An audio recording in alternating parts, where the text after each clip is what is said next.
नमस्कार, आर्या न्यूज में आप सभी का स्वागत है। मैं हूं आपके साथ प्रियंका तिवारी। खबरों को विस्तार से जानेंगे। प्रधानमंत्री नरेंद्र मोदी 21 से लेकर 23 जून तक 3 दिनों की अमेरिका की राजकीय यात्रा पर रहे। हालांकि अब वो मिस्र के दौरे पर पहुंच गए हैं। इस दौरान उन्होंने कई कार्यक्रमों में भाग भी लिया। अपनी यात्रा के अंतिम दिन उन्होंने राजधानी वॉशिंगटन में रोनाल्ड रीगन बिल्डिंग में आयोजित कार्यक्रम में प्रवासी भारतीयों को संबोधित किया। यहीं पर उनके कार्यक्रम में राष्ट्रगान के गाने के लिए आई अंतर्राष्ट्रीय गायिका मैरी मिलबेन ने पीएम मोदी की उपस्थिति में जनगण मन गाया। इसी दौरान उन्होंने पीएम मोदी के पैर छू लिए। मैरी मिलबेन ने बातचीत में बताया कि वो यहां आकर बेहद सम्मानित महसूस कर रही थी।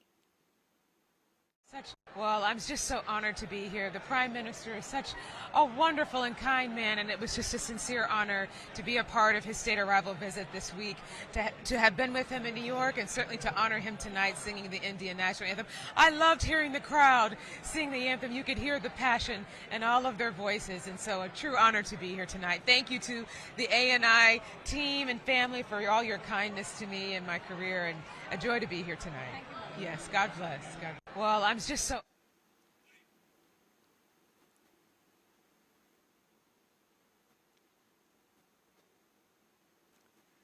पटना में विपक्षी दलों की बैठक हुई। इस बैठक में 15 विपक्षी दलों ने हिस्सा लिया। ममता बनर्जी, अरविंद केजरीवाल, भगवंत मान, एमके स्टालिन समेत 6 राज्यों के सीएम सहित देश के कई दिग्गज नेताओं ने इस बैठक में शिरकत की। इस बैठक का लक्ष्य था कि किस तरह आगामी लोकसभा चुनाव यानी साल 2024 लोकसभा चुनाव में मोदी सरकार के खिलाफ एकजुट होकर देश की विपक्षी पार्टियां चुनावी मैदान में उतरेंगी। इस बैठक के बाद शनिवार को कांग्रेस के राष्ट्रीय अध्यक्ष मल्लिकार्जुन खड़गे ने मीडिया से बातचीत की। सुनाएंगे। Already told, and your ANI people, I told yesterday only that we are going to fight unitedly, all opposition parties. For that, we are meeting once again in Simla. Therefore, we will continue our fight. Sir, central government is not providing rice for a state government. That I have already told. You pick up from that.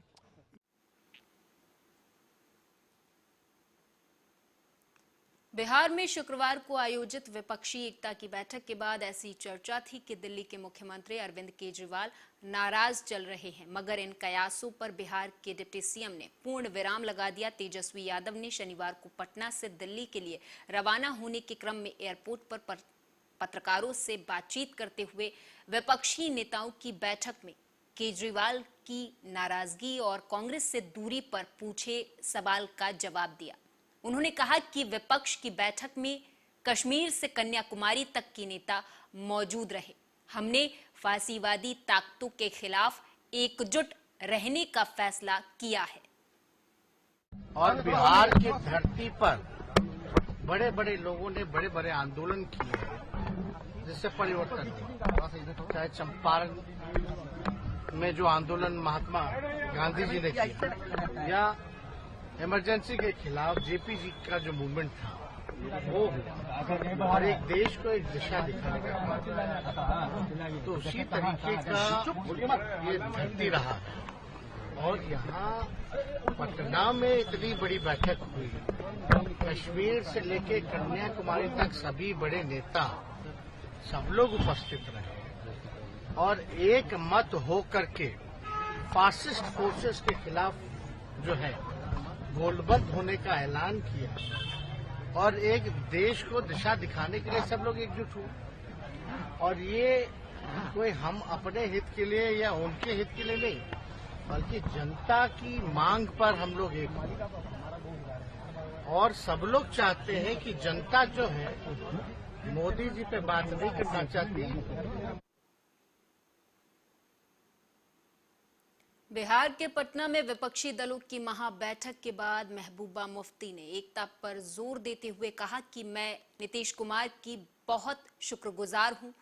अगर विपक्ष एक साथ नहीं होगा तो आगे चलकर विपक्ष खत्म हो जाएगा। वहीं पीएम मोदी पर निशाना साधते हुए महबूबा मुफ्ती ने कहा कि जब पीएम मोदी बाहर चले जाते हैं तो गांधी जी की मूर्ति के सामने झुक जाते हैं, लेकिन जब यहां आते हैं तो हिंदू मुस्लिम करने लगते हैं। आप भी सुने। जैसा कि आप जानते हैं, मैं पिछले कुछ दिनों से यहाँ बिहार आई हुई हूँ और मुझे यहाँ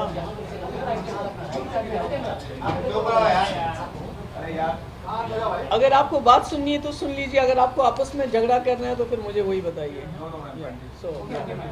तो यहाँ मुझे कई जगह जाने का मौका मिला, जिसमें नालंदा में हमारे जो वहाँ के राजा रहे हैं यूसुफ शाह चक, उनकी वहाँ मज़ार है।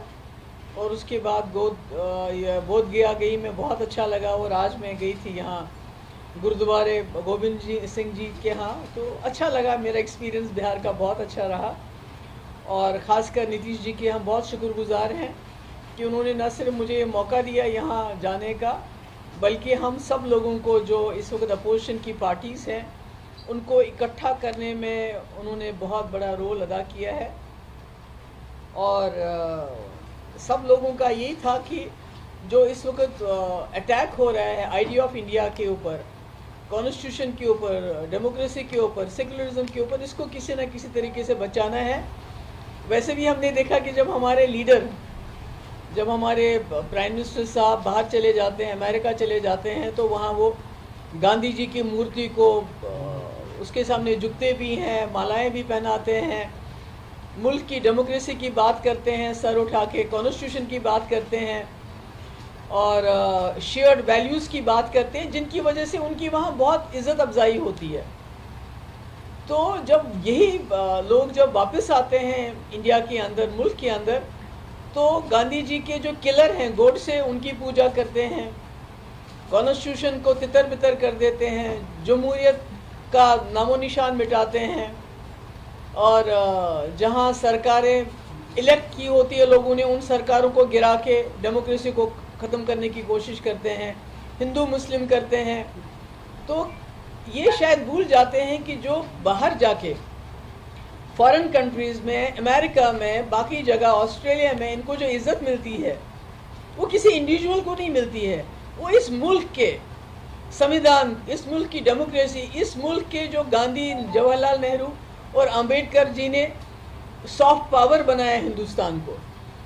ये जो लोग झुकते हैं वहाँ हमारे प्राइम मिनिस्टर के पास जाके बात करते हैं, उनकी इज़्ज़त करते हैं, तो ये उस सॉफ्ट पावर हिंदुस्तान की इज़्ज़त होती है, जिसको वो फटाफट जब वापस आते हैं तो भूल जाते हैं और फिर वही हिंदू मुस्लिम झगड़ा वगैरह कराते हैं।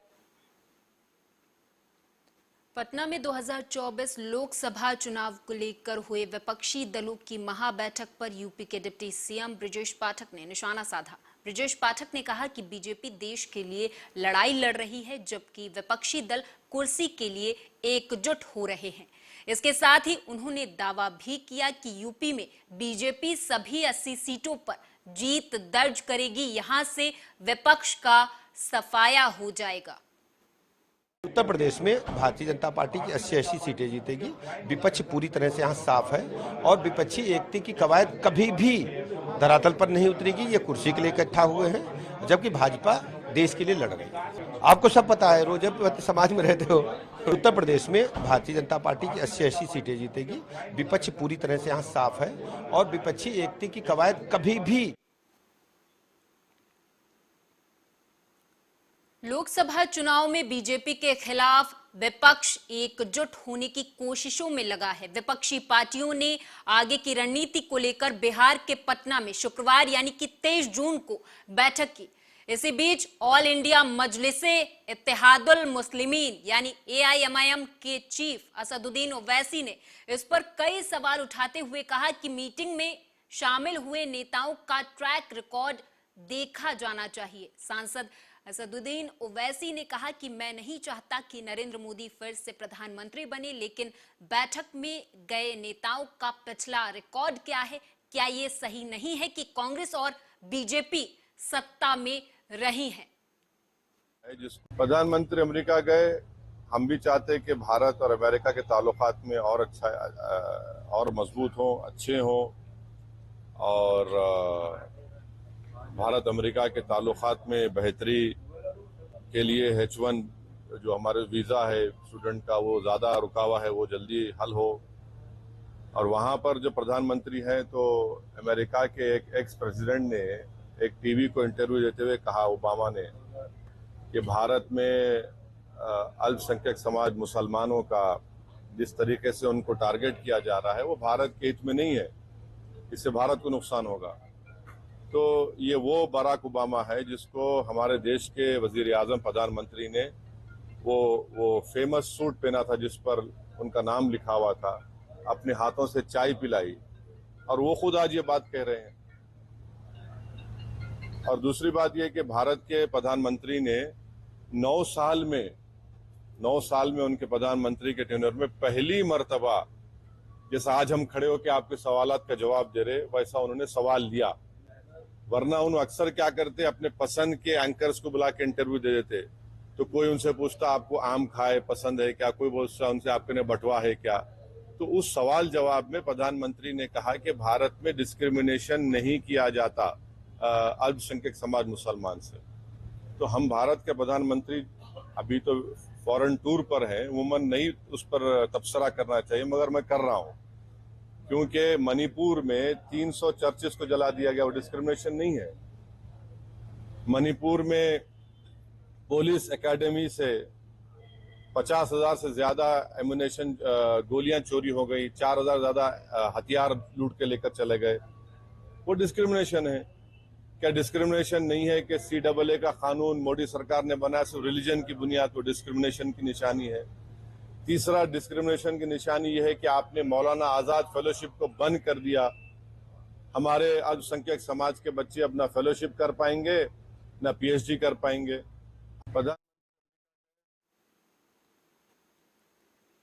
छत्तीसगढ़ के CM भूपेश बघेल ने छत्तीसगढ़ वित्त सेवा अधिकारी संघ के सम्मान समारोह और स्नेह सम्मेलन में सम्मिलित होकर मुख्यमंत्री ने रायपुर के पंडित जवाहरलाल नेहरू चिकित्सा महाविद्यालय के ऑडिटोरियम में आयोजित कार्यक्रम में वर्ष 2015 के बाद सेवानिवृत्त हुए वित्त विभाग के अधिकारियों को सम्मानित किया। इस दौरान CM भूपेश बघेल ने मीडिया से भी बातचीत की है। वहाँ की वित्तीय व्यवस्था और हमारी छत्तीसगढ़ की वित्तीय व्यवस्था देख लीजिए। अभी पहला क्वार्टर है, हम लोग लोन नहीं लिए अप्रैल से जून तक के, लेकिन हमारे पड़ोसी राज्य मध्य प्रदेश में 2-2, 3-3 बार हो गई उसको लोन लेते। तो और किससे आंकेंगे आप? वित्तीय व्यवस्था FRBM एक्ट है, उसका हम लोग पालन कर रहे हैं, जबकि FRBM एक्ट के हिसाब से भारत सरकार का दुगुना उससे भी पार कर गया। 3% रहना चाहिए FRBM एक्ट, तो वो तो भारत सरकार तो 7% उसका तो बढ़ा हुआ है।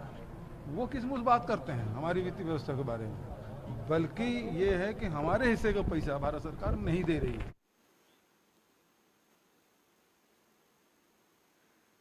कर्नाटक के बेंगलुरु में लव जिहाद के शिकार मध्य प्रदेश के दमोह जिले की निवासी एक युवती ने दमोह वापस आकर इस मामले की शिकायत दर्ज करवाई।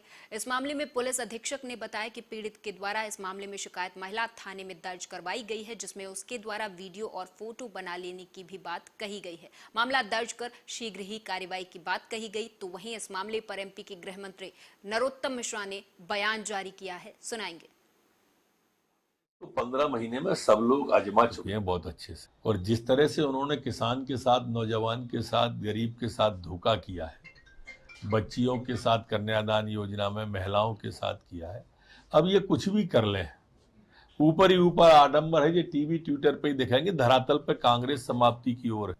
ये राजनीतिक रोटियां सेकने का हर जगह दिग्विजय सिंह जी प्रयास करते हैं। उसके बारे में आदरणीय गोविंद राजपूत जी ने स्वयं ने स्पष्टीकरण दे दिया है और उनके आवास पुनः बनाए जा रहे हैं। और वो जो व्यक्ति हैं जिनके आवास टूटे हैं, उनके स्वयं के भी बयान आ चुके हैं और पक्ष में ही आए। दिग्विजय सिंह के जाने से अब कोई फर्क नहीं पड़ने वाला। ठगबंधन बन रहा है, ये ठगबंधन की बैठक है।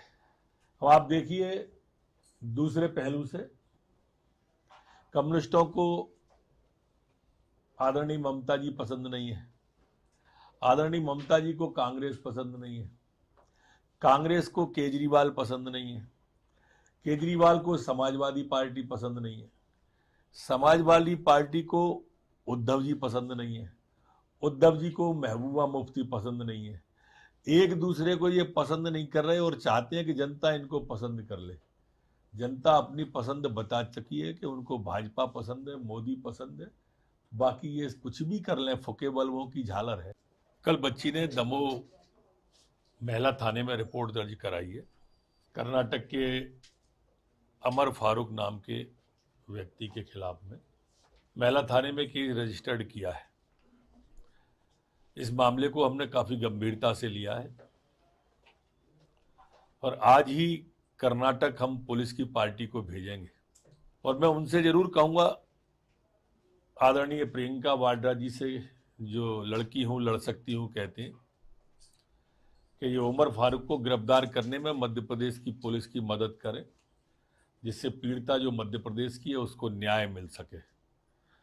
और मैं पहले भी कह रहा हूं, पुनः कहता हूं कि ऐसी जो लव जिहादी मानसिकता है इसको हम कुचल देंगे। धर्मांतरण की धारा भी उस पर लगाई गई है।